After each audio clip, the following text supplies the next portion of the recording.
Bonjour à tous et bienvenue sur le plateau de Bonjour chez vous. Aujourd'hui, notre thème du jour est « Que dois-je faire pour être sauvé ?» Bonjour à tous. Bonjour. Salut Evelyne. Ça va? Oui. Très bien. Crois au Seigneur Jésus et tu seras sauvé. T'as répondu à la question. Voilà, l'émission est terminée. Bonjour chez vous. On va parler aujourd'hui de comment on est sauvé. On va décortiquer un petit peu ce qui se passe au moment de notre salut. On va décortiquer ce qui s'est passé à la croix. On va voir la grâce, le don gratuit de Dieu. On va décortiquer tout ça et on va pouvoir même s'examiner nous-mêmes dans certains cas. Est-ce que réellement j'ai compris ce qui s'est passé? Est-ce que réellement je suis sauvé? C'est des questions que certains vont peut-être se poser aujourd'hui. Et chérie, tu vas répondre à une question concernant le salut des patriarches. Oui, c'est Nicolas de la Côte d'Ivoire qui nous pose la question « Est-ce que les patriarches de la Bible sont sauvés ?» Ça, c'est une bonne question que peut-être beaucoup se sont posées. Ils n'ont jamais voulu creuser trop loin parce que ça les perturbait trop. Donc, tu as un gros défi aujourd'hui pour répondre à la question. Et Nadine, le livre de la semaine aujourd'hui, qu'est-ce que c'est? C'est le livre d'Andrew Womack, La grâce, la puissance de l'Évangile. C'est pas ce que vous avez fait, ce qui compte, mais ce que Jésus a fait pour vous. Puis je vous en parle tout à l'heure. Oh, amen.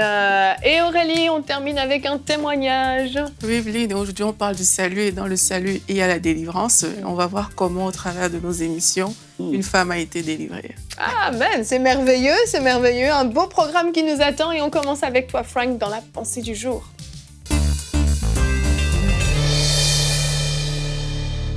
Si vous êtes comme moi, vous avez déjà parlé avec des gens et vous leur avez peut-être déjà dit, mais pourquoi est-ce que tu pourrais aller au ciel? Pourquoi est-ce que Dieu te laisserait entrer dans son merveilleux ciel de gloire? Et les gens vont souvent dire, parce que je suis une bonne personne. Mais le problème avec ça, je suis désolé de vous l'annoncer aujourd'hui, c'est que la Bible dit dans Romains 3, 23, que tous ont péché, tous, et sont privés de la gloire de Dieu. D'autres versions vont dire sont privés de la glorieuse présence de Dieu. Tous ont péché. Et ça, c'est-à-dire que nous tous, on est nés ici sur la terre, on a grandi, à un moment donné, on a compté un mensonge, on a volé quelque chose, on a commis l'adultère, autant dans nos pensées que peut-être en vrai. Pour certaines personnes, ils ont tué. Il y a des personnes qui ont fait des trucs. On pourrait se dire, « Wow, c'est des gros trucs. Moi, j'ai jamais rien fait de tout ça. » Mais si on compare toi ou Frank, comparativement à une autre personne, ben on pourrait dire, Frank, c'est terrible ce qu'il a fait, lui. Moi, je n'ai pas fait des trucs aussi pires, mais la limite est où là-dedans? Comment est-ce qu'on pourrait se dire, ben lui, il n'est pas si pire, en fait qu'il pourrait peut-être y aller au ciel? Mais non, on a tous péché. Et le péché, qu'est-ce que ça le fait? Ça nous a séparés de Dieu. Et c'est ça que je veux que vous puissiez comprendre aujourd'hui. Le péché a séparé chacun de nous de Dieu, mais la bonne nouvelle, c'est qu'au travers de Jésus, on peut être réconcilié avec lui. Je veux que vous puissiez saisir, en fait, la puissance de ce que Jésus a fait. Parce que quand on regarde à l'Ancien Testament, si vous connaissez quelque chose un peu par rapport à la parole de Dieu, vous savez qu'il y avait eu la loi de Moïse qui avait été établie, et c'était des centaines de lois, et c'était impossible de tenir ces lois-là à la perfection. Et en fait, justement, Dieu voulait nous montrer au travers de ça que par vos propres forces, mes très chers êtres humains, vous ne pouvez pas être parfaits à mes yeux. Mon standard à moi, Dieu qui est 3 fois saint, c'est la perfection ultime. Et à cause de ça, ben, vous avez tous péché, donc je suis séparé de vous. Et quand tu penses à l'œuvre de Jésus, en fait, qu'est-ce qu'il a fait? L'apôtre Paul a écrit à Timothée, il a dit qu'il y a un seul médiateur entre Dieu et les hommes, et c'est Jésus-Christ, homme. C'est ça c'est extraordinaire. Jésus a vécu toute sa vie, tenté en toutes choses, mais sans jamais pécher. Il a été tenté. La tentation, c'est pas le péché en soi. Il a été tenté en toutes choses. Ça veut dire, imagine-toi, toutes les choses qu'un homme pourrait être tenté par, il a été tenté. Ah, Jésus a été tenté de tuer quelqu'un. Il a été tenté en toutes choses, de commettre tous les péchés. Il a été tenté en toutes choses. Mais il a résisté, il a dit non, je ne dois pas faire ça.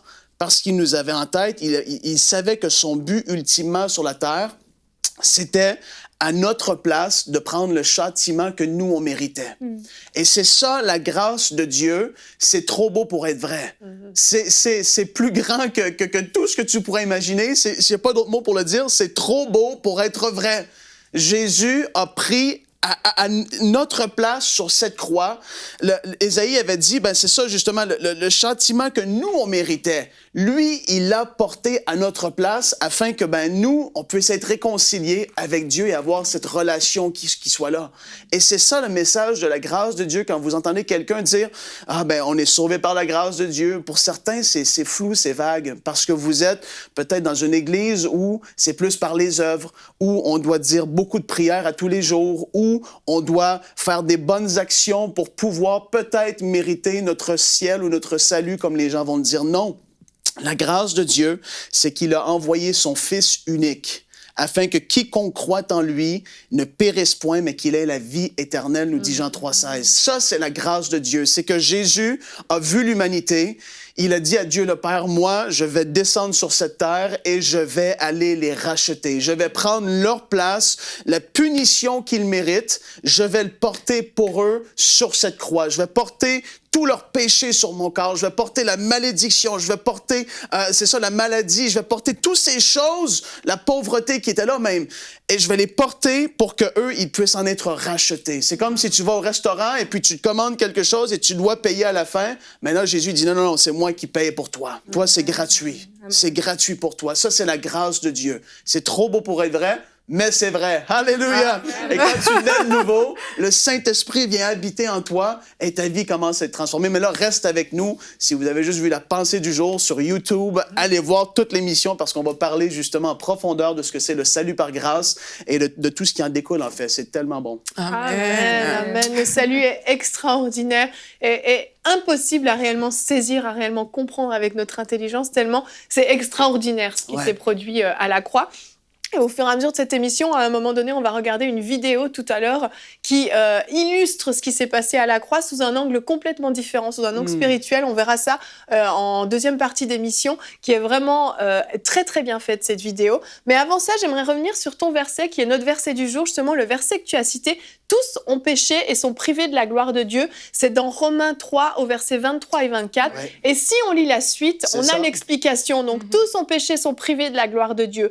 Et ils sont gratuitement déclarés justes par sa grâce, par le moyen de la libération qui se trouve en Jésus-Christ. Amen. Oui, nous avons tous péché. Oui, nous sommes tous privés de la gloire de Dieu. Nous tous, c'est notre cas. On n'est pas meilleurs que les autres. Chaque personne sur cette terre a péché et est privée de la gloire de Dieu.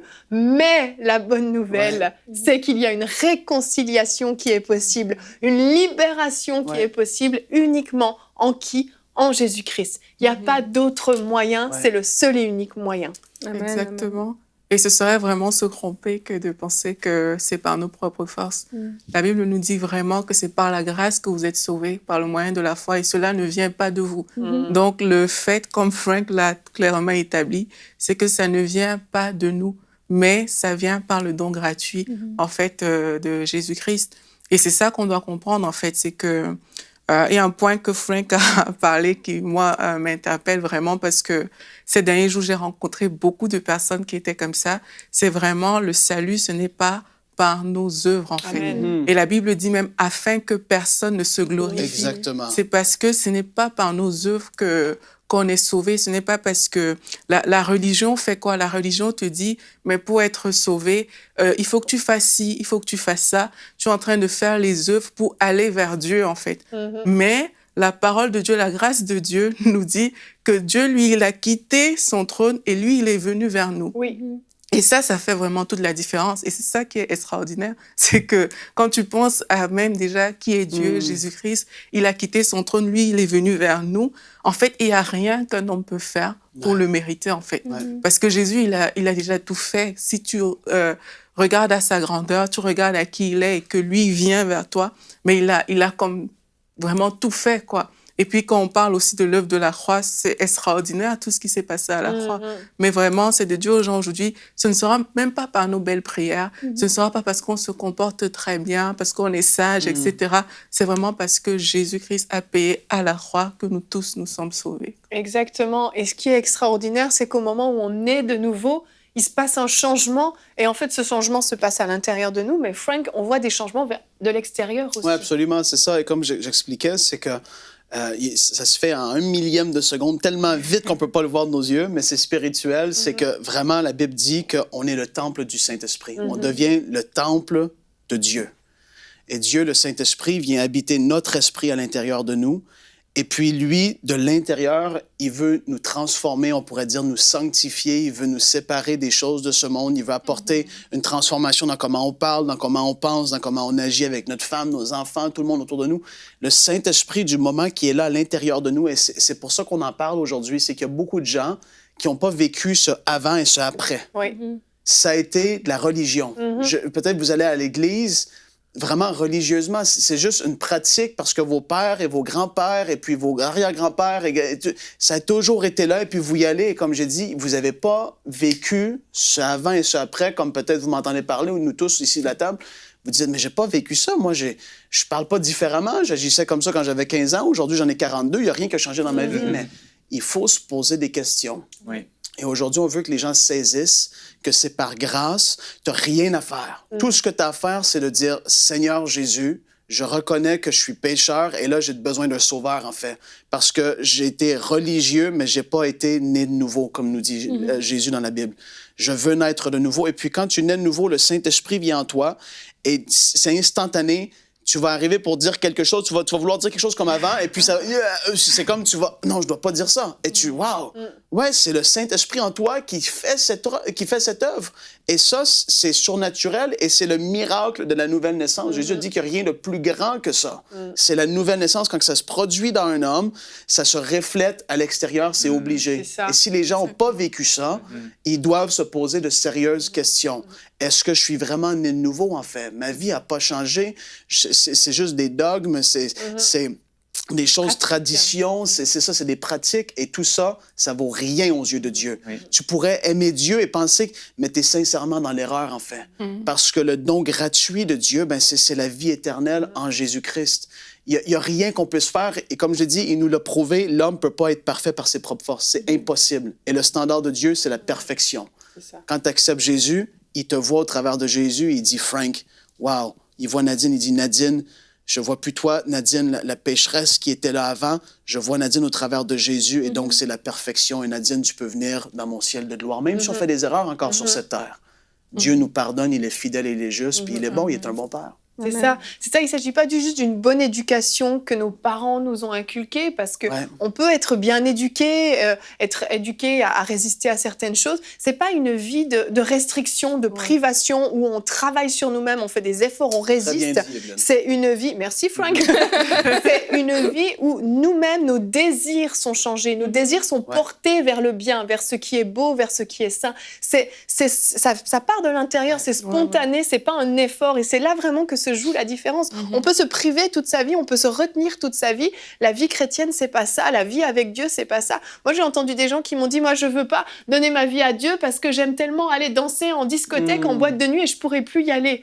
Oui, mais en fait, tu n'auras plus envie d'y aller. Plus, c'est ça la différence. C'est pas que tu vas être privé d'y aller, c'est que tes désirs profonds, fondamentaux changent. Et en fait, tu es porté vers ce qui est beau, ce qui est sain, ce qui est parfait.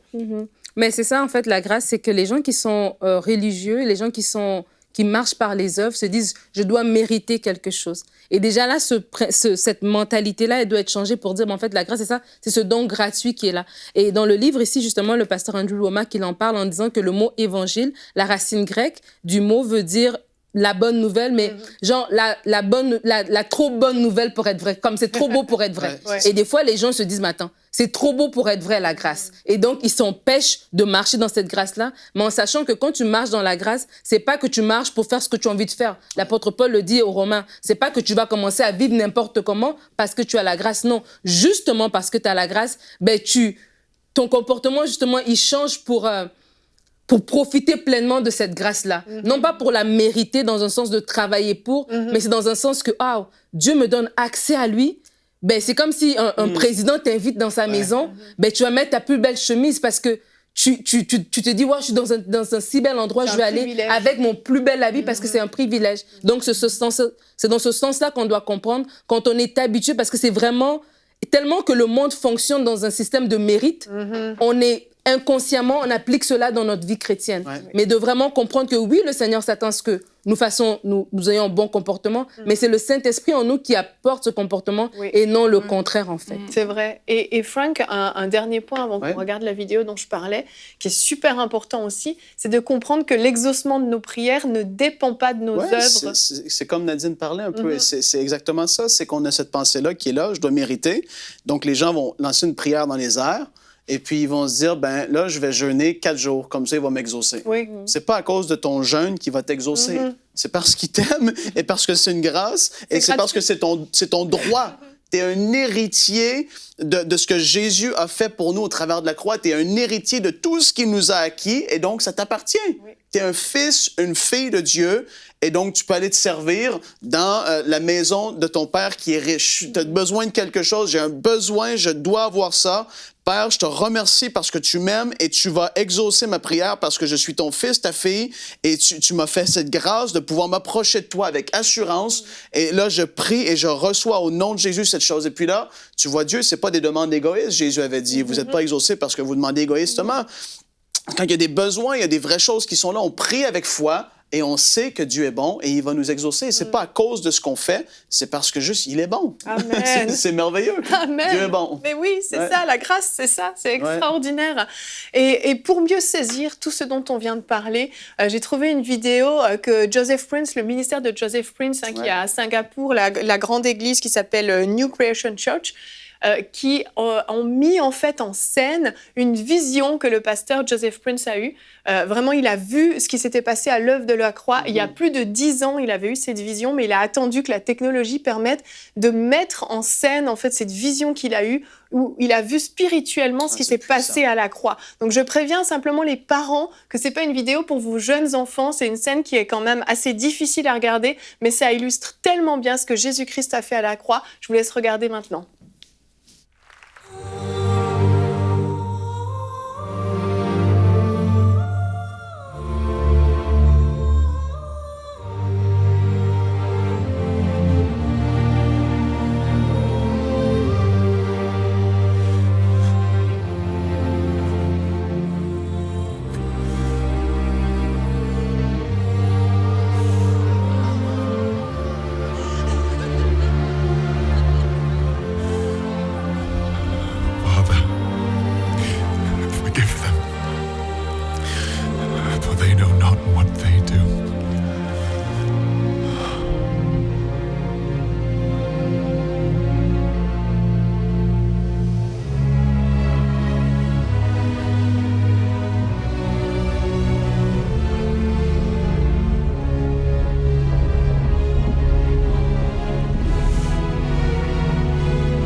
My God, why have you forsaken me?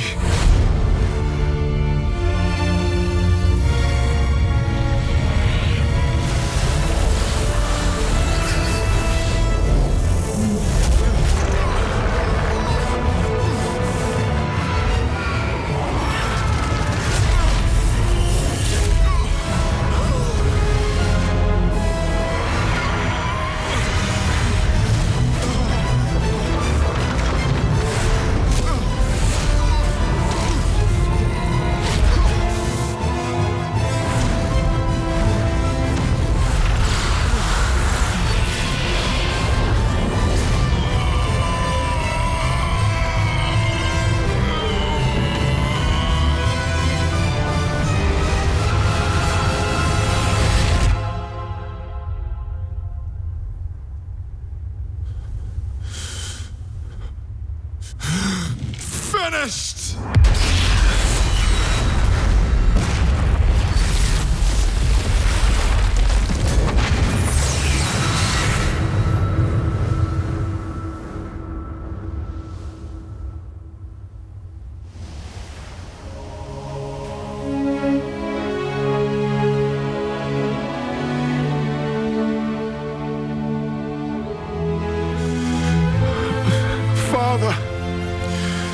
Into your hands, I commit my spirit.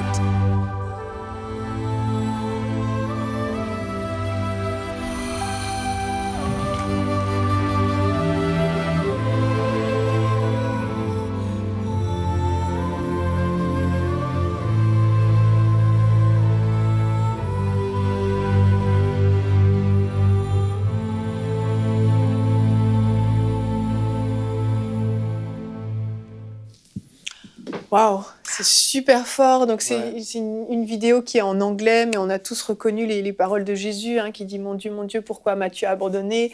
Ensuite, on voit le péché, la condamnation, la maladie, la honte qui vient le transpercer littéralement, qui vient entrer en lui parce qu'il a pris toutes ces choses sur lui, la pauvreté aussi, la malédiction. Et à la fin, c'est ça, on voit vraiment qu'il dit finished, tout est accompli. Il a tout accompli à la croix et il rend son esprit au Père. Et c'est extraordinaire cette illustration de la croix parce que c'est vraiment ce que Jésus a fait pour nous.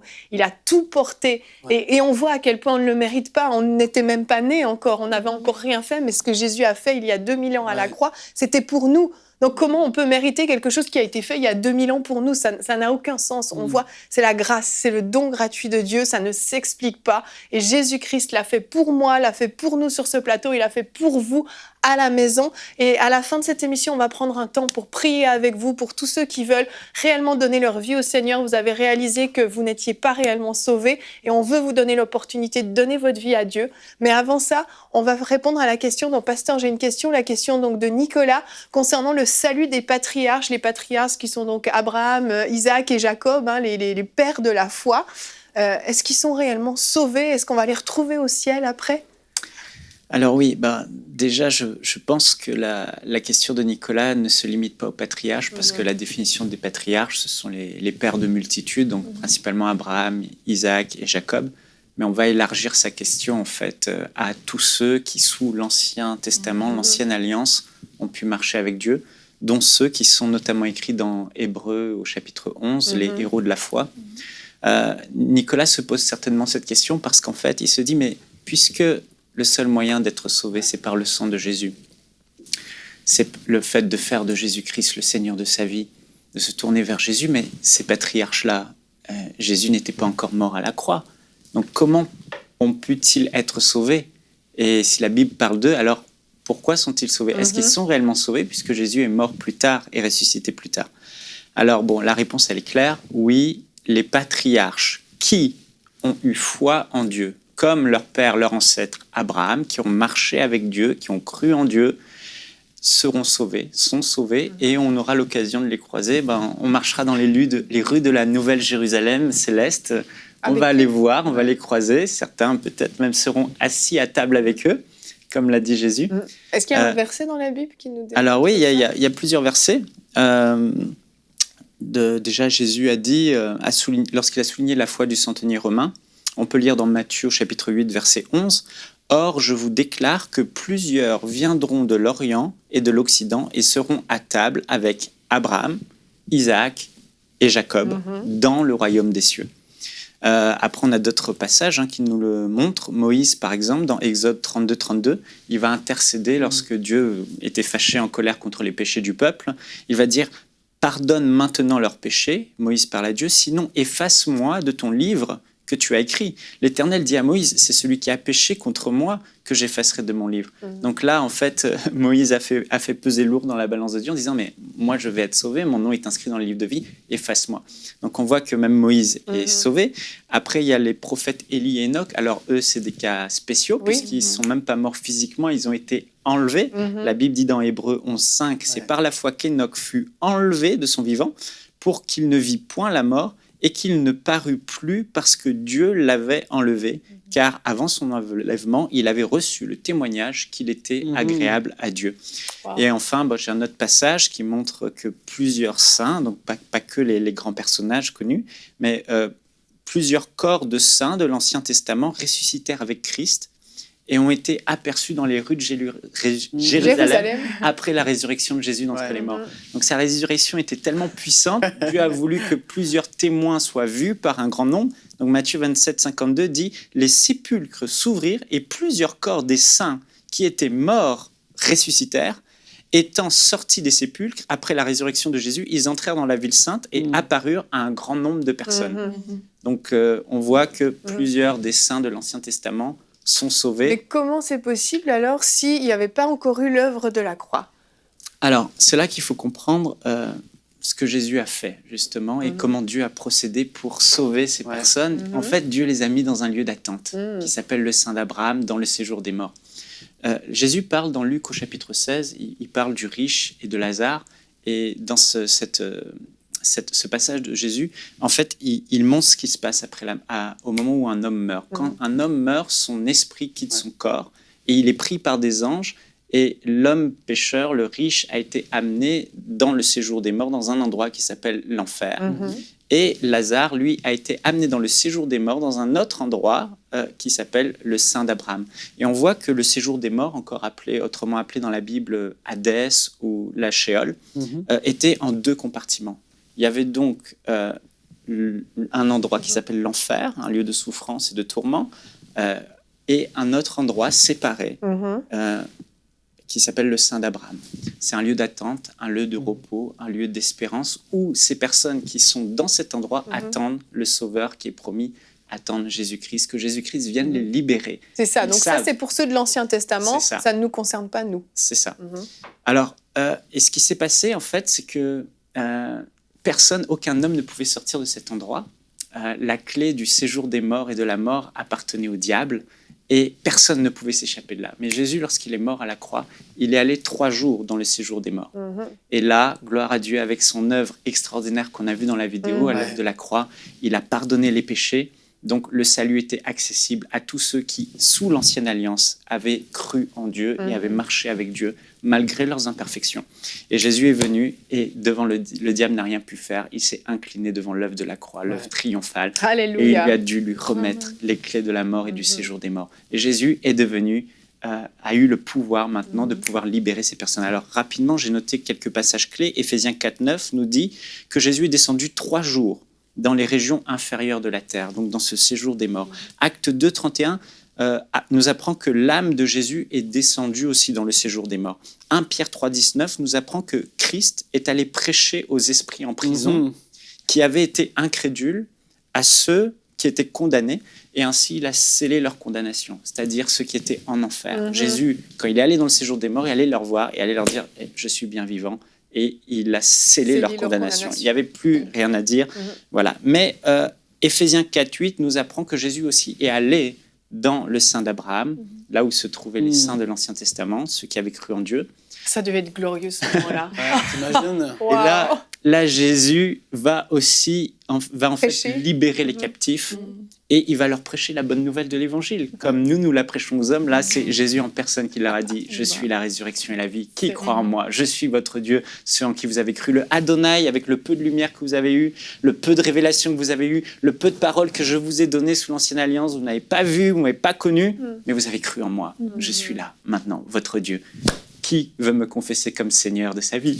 Tous. Ils ont dit « Tu es notre Seigneur » et ils se sont prosternés certainement devant Jésus. C'était le plus bel appel jamais fait. Ils attendaient ce moment depuis. Bon, c'était un bel endroit. Ils étaient consolés, cajolés, certainement tranquilles. Mais là, Jésus s'est révélé à eux. Et là, ils ont confessé eux-mêmes Jésus comme Seigneur. Ils sont nés de nouveau. Ils sont ressuscités et ils ont été enlevés au ciel, au paradis. Donc cet endroit, le séjour des morts, depuis la résurrection de Jésus, il est fermé, il est vide, il est complètement inutile. Il ne reste dans le séjour des morts que maintenant l'enfer. Alors, je finis. Comment donc ces personnes ont été sauvées? Par la foi. Abraham était imparfait. Abraham a commis des erreurs, mais par sa vie, il a montré que Dieu était son Dieu, que Dieu était son Adonai, que Dieu était son Seigneur, parce qu'avec le peu de lumière qu'il a eu, quand Dieu lui a dit « Donne-moi Isaac, ton fils, celui que tu aimes », il l'a fait pour Dieu. Il a montré à Dieu qu'il croyait en Dieu, en ses promesses. Et sa foi en Dieu, la Bible dit dans Jacques 2:23, « Ainsi s'accomplit ce que dit l'Écriture, Abraham crut à Dieu et cela lui fut imputé à justice. » Donc tous ceux qui, sous l'Ancienne Alliance, ont démontré leur foi en Dieu par leur œuvre ne les a pas sauvés, comme on a dit, mais leur œuvre était, comme Abraham, le témoignage qu'ils avaient une foi sincère. C'était parce qu'ils ont fait ces choses, C'était la preuve qu'ils croyaient en Dieu. Et ils sont nombreux, en fait, qui ont été sauvés ce jour-là, qui se sont retrouvés dans le sein d'Abraham, et Jésus est venu sceller leur salut. Et ils ont été sauvés et amenés au ciel. Amen. Et rapidement, veux-tu prier avec nos téléspectateurs qui veulent donner leur vie au Seigneur, qui ont entendu tout ce qu'on a partagé avant qu'on passe à la rubrique Culture et Médias? Oui, donc si vous êtes là, vous nous écoutez, on reçoit énormément de témoignages de personnes en fait qui ont eu comme un voile qui tombait de leurs yeux en se disant « mais j'avais jamais compris ça, j'avais jamais compris ce que Jésus avait fait, j'avais même jamais réalisé que Jésus était réellement vivant et ressuscité ». La Bible nous dit qu'il n'y a de salut en aucun autre nom. Et eux-mêmes, ces hommes de l'Ancien Testament, ont dû attendre patiemment que Jésus se révèle à eux pour être sauvés. Et aujourd'hui, c'est ce Jésus qui se révèle à vous. C'est devant lui qu'on vous met. C'est face à Jésus-Christ, le seul qui a la puissance de pardonner vos péchés. La Bible dit que si aujourd'hui vous prenez la décision de vous détourner de vos péchés, comme Jésus le demande, et de le suivre et de lui obéir, faire de lui le Seigneur de votre vie et le Sauveur qui vous sauve et le Seigneur qui dirige votre vie, il pardonnera vos péchés et vous donnera son esprit et vous sauvera. Alors, simplement, si vous voulez le faire aujourd'hui, commencez une vie nouvelle avec Dieu. Mettre votre vie en règle, vous détourner du péché et dire « Seigneur Jésus, maintenant, je te donne ma vie. Maintenant, je deviens ta propriété. Maintenant, tu es mon Seigneur. Je vais te suivre jusqu'à la fin. » Alors, si c'est votre cas, fermez vos yeux. On va prier maintenant. Dites avec moi « Seigneur Jésus, je crois que tu es mort à la croix. Je crois que tu es l'innocent qui a donné sa vie pour moi qui suis coupable. Je méritais de mourir. Je méritais d'être condamné. Je méritais de souffrir. Je méritais d'aller en enfer. Je méritais d'être séparé de Dieu pour l'éternité. Mais tu m'as tellement aimé que tu as donné ta vie à la croix et que tu as pris ma place. Je crois que ton sang a coulé, que ta vie a été donnée pour pardonner mes nombreux péchés. Aujourd'hui, Seigneur Jésus, je regrette mes péchés. Je rejette la religion et je veux maintenant entrer dans une relation sincère avec toi. Je veux obéir à ta voix et te suivre tous les jours de ma vie. Je fais de toi mon Seigneur et mon Sauveur. Je te donne ma vie. Sauve-moi maintenant. Pardonne mes péchés. Et là où je suis, je reçois ton Saint-Esprit qui me donnera la force de marcher dans la sainteté et de te suivre et d'obéir à ta voix. Je t'appartiens maintenant. Je suis à toi. Et par la foi en toi, je deviens enfant de Dieu et je suis sauvé. Amen. Amen, amen. Merci beaucoup. Gloire à Dieu pour votre vie. Écrivez-nous votre témoignage. Nous voulons nous réjouir avec vous. Nous vous souhaitons la bienvenue dans la grande famille de Dieu. C'est un jour de joie au ciel et pour nous aussi, c'est un jour de joie. Nous allons continuer maintenant avec un livre que vous allez peut-être vouloir vous procurer. Nous allons regarder le livre de la semaine dans la rubrique Culture et Médias. Découvrez le livre de la semaine.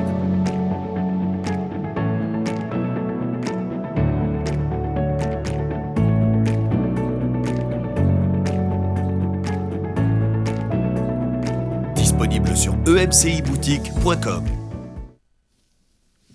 Alors cette semaine, un livre très à propos avec le sujet du jour, la grâce, la puissance de l'Évangile. C'est un livre de Andrew Wommack qui dit ici qu'il y a des récents sondages ont montré que la vaste majorité des chrétiens qui se disent nés de nouveau croient que le salut dépend en partie du comportement et des mérites. Donc il vient vraiment parler de la grâce en disant, comme on a dit tout à l'heure dans la discussion, c'est la bonne nouvelle de Dieu, c'est cette nouvelle extraordinaire, cette chose extraordinaire que Dieu nous fait que de nous sauver par grâce.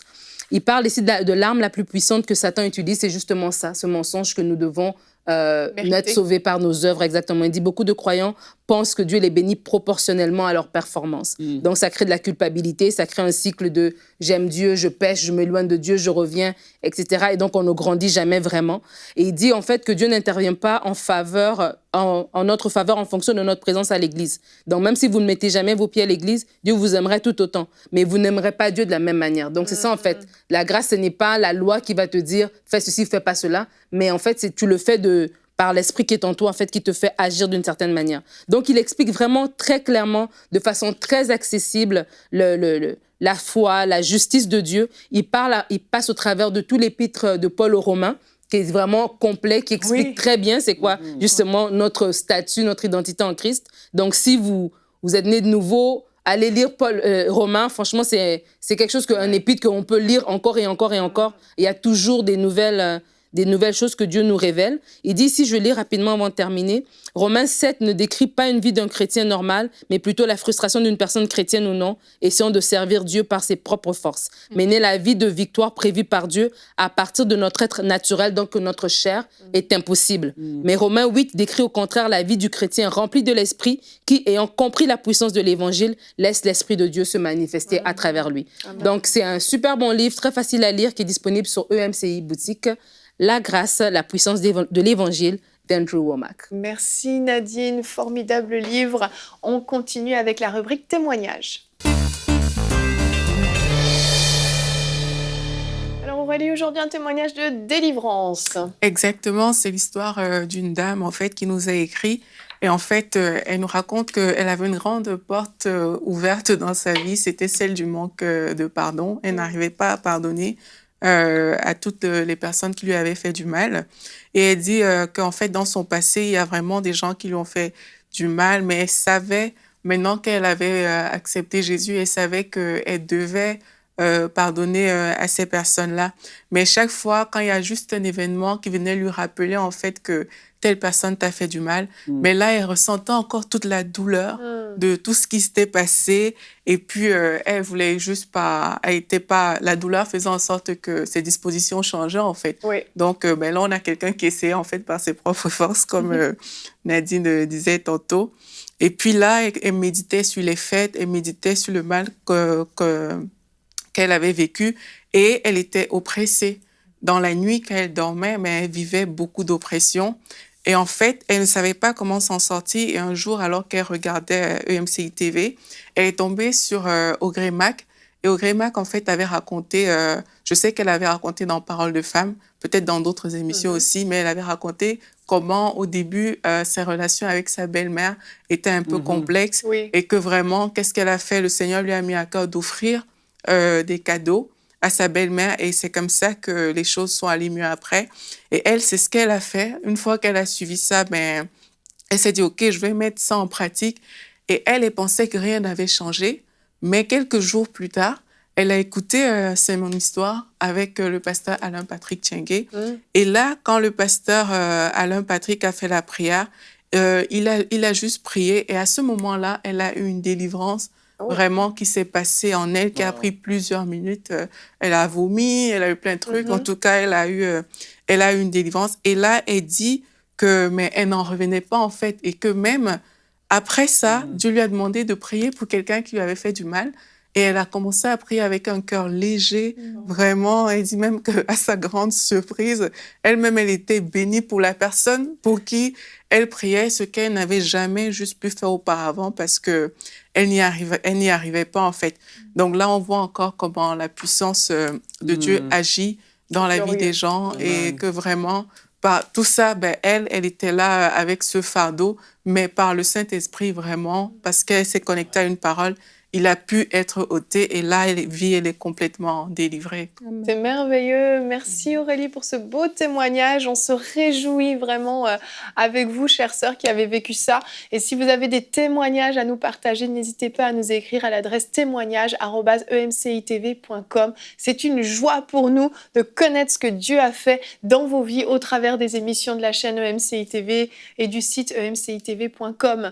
On se réjouit de cette émission qui, en tout cas moi personnellement, m'a fait du bien. J'aime tellement me souvenir de ce que Jésus a fait, de cette grâce extraordinaire et savoir que ça ne dépend pas de moi. C'est un don gratuit et ça fait du bien de se le rappeler. Même quand on est chrétien, né de nouveau, cette émission, vous qui êtes peut-être chrétien depuis des années, je suis sûre que ça vous a fait du bien de vous rappeler ce que vous avez reçu gratuitement. Et nous allons nous retrouver demain. Notre thème sera « L'échec n'a pas sa place dans ta vie ». Alléluia, nous allons parler du succès qui doit vous appartenir. Et nous aurons la rubrique famille avec Mathilde Spinks et sa fille qui vont venir nous partager comment sortir de l'échec scolaire avec le témoignage de Floramé Spinks, la fille du pasteur Joël, qui vient nous raconter comment elle est sortie de l'échec scolaire. Donc ne manquez pas cette excellente émission. On se retrouve demain. Allez, bonjour chez vous. Notre campagne de dons continue. Vous pouvez dès maintenant devenir partenaire pour seulement 35 € par mois pour cette belle œuvre qu'est EMCI TV. Dieu vous voit et n'oublie pas votre générosité. Pour faire votre don, il vous suffit de cliquer sur le bouton qui s'affiche à l'écran. EMCI vous remercie de tout cœur.